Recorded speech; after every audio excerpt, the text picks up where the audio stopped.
কবে এমন দেখেছেন বলুন তো? লিগ জয়ের পরের দিন ক্লাবের পতাকা তোলার সময় নেই কোনো উচ্ছ্বাস, চলগে বিষাদে সুনসান ক্লাব। অনুষ্ঠান হলো মর্গ্যান স্যারের অনুপস্থিতিতেই। ছিলেন ক্লাব সভাপতি প্রণব দাশগুপ্ত সহ লাল হলুদ কর্তারা আর অধিনায়ক সঞ্জু সহ কয়েকজন ফুটবলার। কিছু ফুটবলার তো এসে পৌঁছলেন অনুষ্ঠান শেষ হওয়ার পর। ফুটবলার থেকে সমর্থক, চোখে মুখে বিস্ময় সকলের। লিগ জয়ের মিষ্টি মুখ করলেন সকলে। এর মাঝেই পাওয়া গেল পুরস্কারের প্রতিশ্রুতি।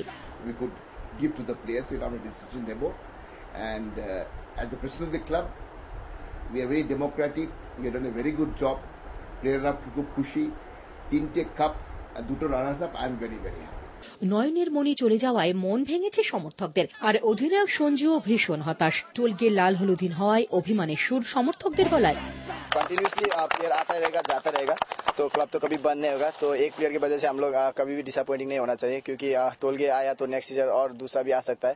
আর আমাদের টোলগে চলে গেছে, একটা টোলগে গেছে, 10টা টোলগে আসবে।